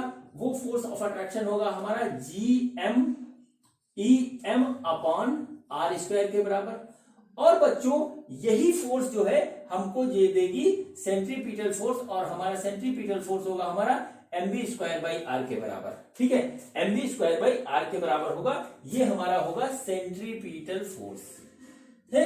सेंट्रीपिटल फोर्स हमारा ये निकल के आएगा बच्चों। देखिए यहां से इस तरीके से क्या निकलेगा, हमारा हो जाएगा GMEM अपॉन आर स्क्वायर बराबर mv स्क्वायर बाई आर। तो देखिए r से r हमारा कट गया। ठीक है, r से r हमारा कट गया, m से m कट गया। तो बच्चों देखिए v स्क्वायर बराबर आया हमारा GME बाई आर, यानी कि v स्क्वायर टू आ गया हमारा GME बाई आर का अंडर रूट। ठीक है, ये तो हो गई हमारी वेलोसिटी। ठीक है, ये हमारी वेलोसिटी। अब देखते हैं इसको एक चक्कर लगाने में कितना टाइम लगा, यानी टाइम पीरियड क्या है। तो देखिए टाइम पीरियड होगा बच्चों, वो होगा हमारा 2 pi r divided by v। एक चक्कर में डिस्टेंस हमारा 2 पाई r होगा, नीचे वेलोसिटी आ गई तो इस तरीके से ये आ जाएगा। तो बच्चों देखिए क्या होगा, 2 pi r divided by v। v क्या है हमारा? GME डिवाइडेड बाई r का अंडर रूट। ठीक है, ये आ गया। हम इसको लिखेंगे बच्चों, तो देखिए क्या हो जाएगा, t is equal to 2 pi r की power 3/2 divided by under root GME। ठीक है, ये हमारा आ गया। अगर हम इसको स्क्वायर कर दें बच्चों, तो देखिए हमारे पास जो आ रहा है वो आ रहा है टी स्क्वायर इक्वल टू वो आएगा 4 पाई स्क्वायर r की power cube divided by GME। ठीक है बच्चों, अब देखिए 4 constant, pi constant, g constant, me constant, तो हमारा क्या हो गया, T square is directly proportional to r cube. ये बच्चों हो गया अगर हमारी प्लेनेट या सैटेलाइट की पाथ सर्कुलर है तो उसका टाइम पीरियड का स्क्वायर उसके सेंटर से डिस्टेंस के क्यूब के डायरेक्टली प्रोपोर्शनल होगा। ये बच्चों हो गया इसका प्रूफ। ठीक है, ये हो गया इसका प्रूफ। अब बच्चों देखिए यहां पर हम जो अभी तक पढ़ते आ रहे हैं, पहला ही लॉ हमारा कह रहा था कि हमारी जो ऑर्बिट है वो जो है सर्कुलर ना होकर के इलिप्टिकल होती है। ये हमने सबसे पहले यहां पे पढ़ा था कि ऑर्बिट हमारी सर्कुलर ना होकर के इलिप्टिकल है। ठीक है, तो जब इलिप्टिकल है तो फिर हम इलिप्टिकल की प्रूफ करेंगे इसी लॉ को। और देखिए क्या होता है, हम आपको बता दें, इलिप्टिकल पाथ में जो हमारा रूल है उस रूल को मैं आपको बता रहा हूं। देखिए ये हो गई इलिप्स, ये हो गया इसका सेमी मेजर एक्सिस, ये मेजर एक्सिस हो गया, ये हमारा हो गया माइनर एक्सिस। तो जब कोई प्लेनेट हमारा इलिप्टिकल ऑर्बिट में रिवॉल्व करता है तो उसको जो टाइम लगता है उस टाइम का स्क्वायर डायरेक्टली प्रोपोर्शनल टू होता है सेमी मेजर एक्सिस के क्यूब के बराबर। ये केपलर का थर्ड लॉ है। ठीक है, ये केपलर का थर्ड लॉ है और मैं इसको करने जा रहा हूं प्रूफ। ठीक है, मैं इसको करने जा रहा हूं प्रूफ। तो चलिए यहां पर हम कुछ चीजें देखते हैं वो हमारा क्या है और किस तरीके से क्या चीज हुई। ठीक है बच्चों, तो हम सपोज करते हैं कि प्लेनेट हमारा यहां से स्टार्ट करता है। ठीक है, प्लेनेट हमारा यहां से स्टार्ट करता है और एक चक्कर लगा करके फिर यहां पर इस तरीके से आ जाता है। ठीक है, तो एक चक्कर लगाने में वो पूरा एरिया कितना लेगा, जो इस इलिप्स का एरिया होगा। ठीक है, ये देखिए ए है, ये देखिए ए है, ये बी है और ये हमारे पास बी है। ठीक है बच्चों, तो देखिए क्या होगा हमारे पास, ये होगा जैसे डीए केपलर सेकंड लॉ के हिसाब से क्या होगा, d a by d t equal to क्या होगा, वो होगा हमारा कांस्टेंट। ठीक है, और ये कांस्टेंट कितना आया था, ये आया था हमारा L बाई 2m के बराबर आया था। ठीक है, तो अब देखिए ये जब पूरा चक्कर लगाता है तो पूरे इलिप्स का एरिया हो गया, तो इलिप्स का पूरा एरिया और टाइम पीरियड यहाँ पे इस तरीके से इसका आ जाएगा। ठीक है, इस तरीके से इसका टाइम पीरियड आ जाएगा। अब बच्चों हमारा जो है एंगुलर मोमेंटम जो कि L है वो रहता है हर जगह कांस्टेंट।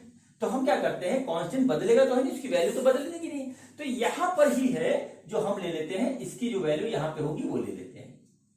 ठीक है बच्चों, तो देखिए क्या हुआ, हमने सपोज कर लिया कि सन हमारा यहां पे है। ठीक है, इसकी वेलोसिटी v1 है और डिस्टेंस हमारा r1 है, ऐसे हमने मान लिया। तो और इसका मास हमारा सैटेलाइट का m है। इतनी चीजें हमने यहां पर मान ली। तो देखिए हमारा एंगुलर मोमेंटम क्या हो जाएगा, एंगुलर मोमेंटम हो जाएगा m v r1, इस टाइप से हो जाएगा बच्चों। ठीक है, m v r1 ये हमारा हो गया, या v1 ले लीजिए, चलिए m v1 r1 हमारा हो गया। और अभी मैंने थोड़ी देर पहले आपको v1 की वैल्यू और r1 की वैल्यू निकलवाई है। ठीक है बच्चों, v1 क्या है, देखिए ये हमारा इसके पड़ोस में है। देखिए बड़े ध्यान से देखिएगा, ये हमारा इसके पड़ोस में है। किसके पड़ोस में है, ये हमारा सन के पड़ोस में है, यानी कि v1 हमारा यहाँ पे होगा ज्यादा।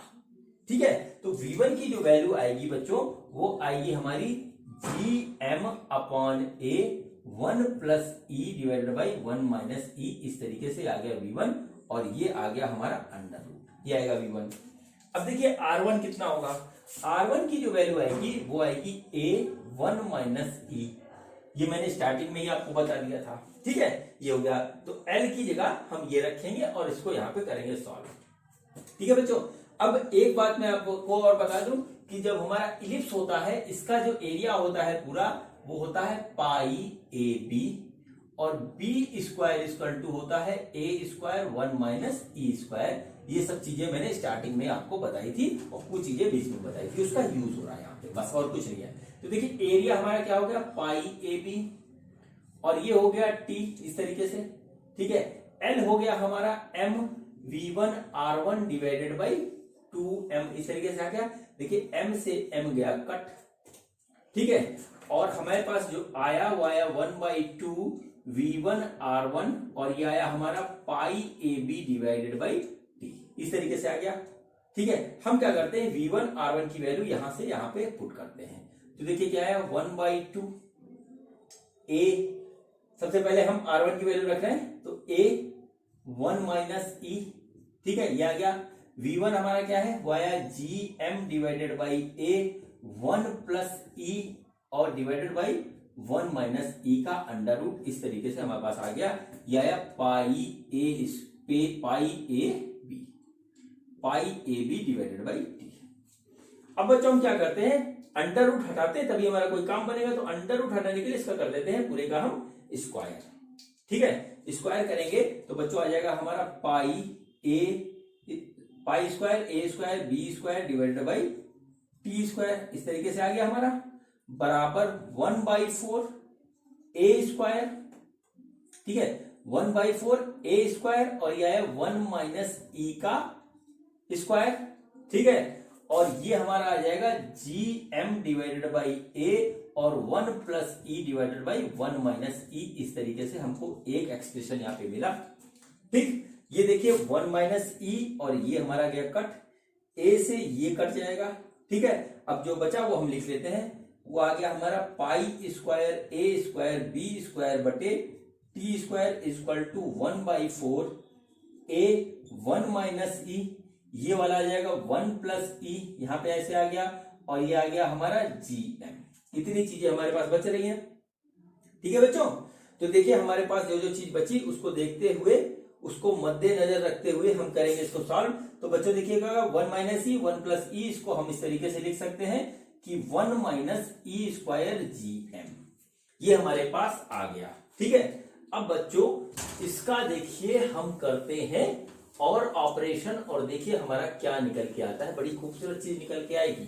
ठीक है, इसको ऊपर ले जाएंगे तो बच्चों आएगा देखिए pi square A square B square divided by T square, इधर का पोर्शन ही आ गया, यह है 1/4 a 1 माइनस ई स्क्वायर और ये आ गया हमारा gm।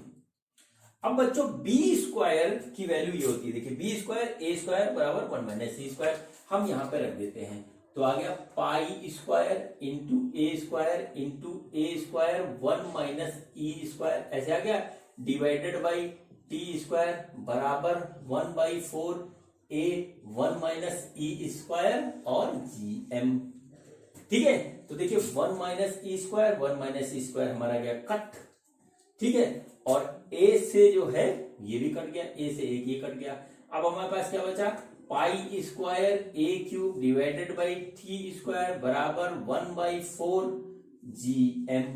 ठीक, देखिए ये सब चीज एक दूसरे से रिलेटेड है, सब चीज एक दूसरे से रिलेटेड है, ये चीज आ गया। अब बच्चों देखिए टी स्क्वायर को हम इधर ले जाते हैं तो इस तरीके से आ जाएगा, T square is equal to pi square 4 pi square divided by G M into A cube. देख लीजिए कुछ छूटा तो नहीं, ये हमारा इस तरीके से आ गया। ठीक है, अब देखिए ये टर्म हमारा पूरा है कांस्टेंट, देखिए 4 constant, pi constant, G constant, mass of satellite constant, इतनी चीज हमारे पास आई तो कुल मिला के आ गया हमारा T square is directly proportional to the A cube, और यही हमारा है केपलर का थर्ड लॉ। ठीक है बच्चों, यही है हमारा केपलर का थर्ड लॉ, और ये होता है हमारे पास इस तरीके से प्रूफ।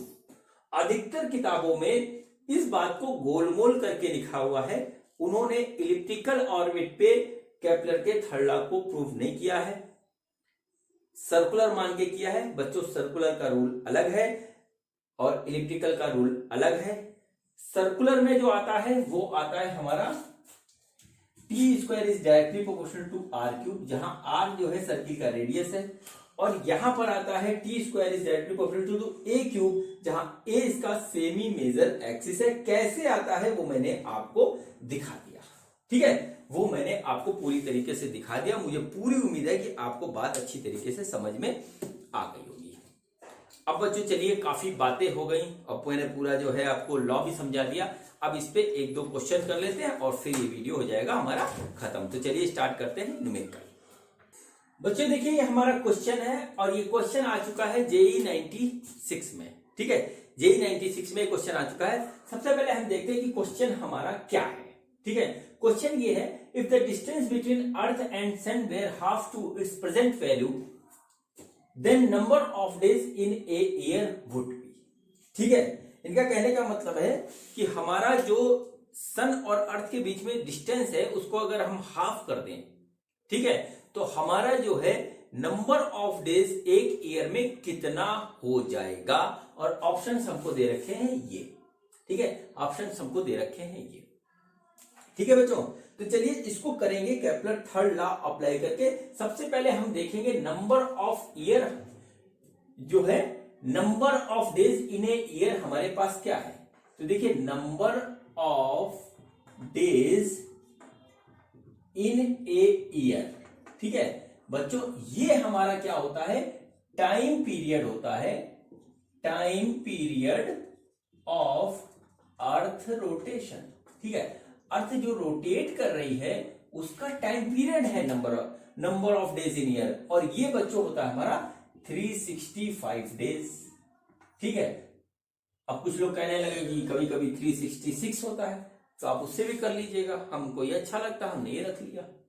ठीक है बच्चों, अब देखिए क्या हुआ, ये हो गया हमारा टाइम पीरियड। तो बच्चों हम इसको नोट कर लेते हैं, टाइम पीरियड ये हो गया हमारा 365 डेज। ठीक है, अब क्या हुआ कि डिस्टेंस तो हमको पता नहीं है भैया कि कितना जो है हमारा डिस्टेंस होता है अर्थ और उसके बीच में। तो हम सपोज कर लेते हैं डिस्टेंस हमारी डी है और बाद में हमने इसको कर दिया d/2, तो हमारा टाइम हो जाता है वो हो जाता है t2। तो ये t2 हमको निकालना है कितना आता है। ठीक है बच्चों, तो देखिए अब केपलर थर्ड लॉ हमसे जो कहता है हम उसको सीधे सीधे यहां पर लगा देते हैं। ठीक है, और सर्कुलर ऑर्बिट मान के लगाते हैं। तो बच्चों कहता क्या है हमारा, time period square is directly proportional to the R का क्यूब, यानी हम इसको इस तरीके से लिखें तो t1/t2 का स्क्वायर बराबर R1/R2 का क्यूब, इस टाइप से हो गया। ठीक है, तो बच्चों R1 देखिए हमारा क्या है, D है, और R2 है हमारा D/2 का, इसका आ गया क्यूब इस तरीके से, और ये आ गया T1, तो T1 की वैल्यू है हमारे पास 365, और ये हमारा है T2 हमें निकालना है, और ये हमारा हो गया स्क्वायर इसका। बच्चों देखिए D से D हमारा जाएगा कट, और इसकी वैल्यू आ जाएगी 8, और ये आ गया हमारे पास, ये 2 पर जाएगा, 2 क्यूब हो जाएगा 8, ये आ गया हमारा 365 डिवाइडेड बाई 2 का T2 का स्क्वायर। इसका हम अंडर रूट लेंगे तो आ जाएगा 365 divided by T2 is equal to 2√2। ये इस तरीके से आ गया, ठीक है, इस तरीके से आ गया। तो देखिए बच्चों क्या आ जाएगा, T2 की वैल्यू आ जाएगी 365 डिवाइडेड बाई 2, ठीक है, 365 डिवाइडेड बाई 2 इंटू √2, ठीक है, ये हमारे पास इस तरीके से आ गया। और ये वैल्यू जो बच्चों आएगी वो आएगी हमारी 129 डेज। इसको सॉल्व कर लीजिएगा, 129 डेज के करीब ये आएगा, जो इसका ऑप्शन इसमें हमको दे रखा है, ठीक है। बहुत से बच्चों ने क्या किया था, टी मतलब डिस्टेंस हाफ करी तो उसको 365 का हाफ कर दिया तो किया आ गया था, तो आंसर हो गया था गलत, ठीक है। तो ये बच्चों इस तरीके से ये वाला क्वेश्चन होगा, ठीक है। बहुत ही सिंपल क्वेश्चन आते हैं ग्रेविटेशन के चैप्टर को आप जरूर तैयार करिएगा, और फार्मूला बेस्ड क्वेश्चन इसमें सिंपल से आ जाता है, ठीक है। चलिए अब इसके बाद करते हैं एक और क्वेश्चन, और वो क्वेश्चन आज के वीडियो का आखिरी क्वेश्चन होगा। बच्चों देखिए ये हमारा अगला क्वेश्चन है, और बहुत ही खूबसूरत क्वेश्चन है, और अभी मैंने जो आपको प्रूफ कराया था, क्या प्रूफ कराया था, dA/dt इक्वल टू L/2m, ठीक है, L/2m मतलब dA/dt जो है हमारा कांस्टेंट होता है, एरियल वेलोसिटी कांस्टेंट होता है, उसी के ऊपर ये क्वेश्चन है, और ये 97 में जेई में आ चुका है, ठीक है बच्चों। तो देखिए सबसे पहले देखते हैं क्वेश्चन क्या है, the ratio of earth orbital angular momentum about sun to its mass is 4.4 into 10 to power 15 meter square per second. The area enclosed by Earth orbit is what? ठीक है, गिवन है हमको अर्थ ऑर्बिट इज इलिप्टिकल, ठीक है, ये हमको यहां पर दे रखा है। तो सबसे पहले मैं जिन बच्चों को सामने पढ़ाता हूं, आप लोग तो YouTube पे देख रहे हो, उनको मैं एक बात सबसे पहले बताता हूं कि आप क्वेश्चन में देख लीजिए कि दिया क्या है, व्हाट इज गिवन, ठीक है, व्हाट इज गिवन सबसे पहले इसको साइड में लिख लीजिए, और फिर पूछा जाता है व्हाट इज आस्क्ड, और फिर उसके बाद अपना कंसेप्ट आप लगाइए, ठीक है। तो सबसे पहले हमको क्या दे रखा है, देखिए दे रखा है ratio of earth orbital angular momentum about sun to its mass, ठीक है। तो देखिए एंगुलर मोमेंटम हमारा क्या होता है, L होता है, मास क्या होता है, m, हमको दे रखा है L/m, ये चीज हमको दे रखी है, और इसकी वैल्यू जो हमको दे रखी है वो दे रखी है 4.4 into 10 to the power 15 metre square second पर सेकेंड, मीटर स्क्वायर पर सेकेंड ये हमको दे रखा है, हमको L/m दे रखा है। अब देखिए पूछा क्या है, पूछा है हमसे the area enclose by earth orbit is what and earth orbit is elliptical, ठीक है बच्चों। अब देखिए हमको निकालना है ऑर्बिट का एरिया, हमको इलिप्टिकल ऑर्बिट इस तरीके से दे रखा है, ठीक है, इलिप्टिकल ऑर्बिट इस तरीके से दे रखा है, हमको इसका एरिया निकालना है इस तरीके से कि हमारा एरिया क्या होगा जब ये पूरा एक चक्कर लगाता है, ठीक है, पूरा एक चक्कर लगाता है। बच्चों मैंने अभी सब थोड़ी देर पहले आपको जो है एक प्रूफ दिखाया था, वो था एरियल वेलोसिटी। एरियल वेलोसिटी जो होती है हमारी वो होती है कांस्टेंट, ठीक है, एरियल वेलोसिटी केपलर का सेकंड लॉ कि एरियल वेलोसिटी हमारी जो होती है किसी भी प्लेनेट की कांस्टेंट होती है। तो एरियल वेलोसिटी हमने क्या लिखा था, dA/dt, इस तरीके से लिखा था dA/dt, और ये था कांस्टेंट, और ये बच्चों की तरह था L/2m, अगर आपको याद हो, ठीक है। अब बच्चों हम मान के चलते हैं कि अर्थ हमारी जो है यहां से स्टार्ट करती है और थोड़ी देर बाद यहां पे आती है, तो dt टाइम में ये dA एरिया स्वीप करती है, ऐसा हमने यहां पे सपोज कर लिया, ठीक है। अब देखिए हमारे पास ये आ गया, तो हमने यहां पे इसको क्या किया, dA equal to L/2m dt रखा, ठीक है, और हमको निकालना है कि पूरे इसका जो है हमारा एरिया क्या होगा, तो यानी कि पूरा चक्कर लगाएगी तो हमारा जो पूरा एरिया स्वीप करेगी। तो हम क्या करते हैं, इसको कर देते हैं इंटीग्रेट, तो देखिए इंटीग्रेशन हमारा आएगा इस तरीके से, जब हमारा 0 टाइम था तो एरिया 0 स्वीप किया, जब हमारा टाइम t हो गया तो एरिया इसने a स्वीप किया। हमने यहाँ पर इस तरीके से ये कंसेप्ट लगा दिया। ठीक है बच्चों, तो देखिए हमारा क्या आ जाएगा, ये आ जाएगा a minus 0 equal to L upon 2m t minus 0। ये आ गया सिंपल सा। तो हमारा a आ गया है बच्चों यहाँ पे L upon 2m into t, ये हमारे पास आ गया। देखिए L बाई m हमको गिवन है, ठीक है, L बाई m हमको गिवन है बच्चों। तो देखिए हमारे पास क्या आ जाएगा, वो आ जाएगा 1/2 इंटू L बाई m की वैल्यू आ गई 4.4 इंटू 10⁻15। अब देखिए t क्या है, t है एक चक्कर में लगने वाला टाइम।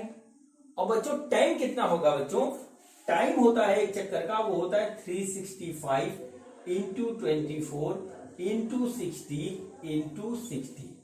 ये हमारा टाइम टोटल इसमें लगेगा बच्चों। इसको हम इस t से मल्टीप्लाई कर देंगे तो हमारा आ जाएगा 365 इंटू 24 इंटू 60 इंटू 60।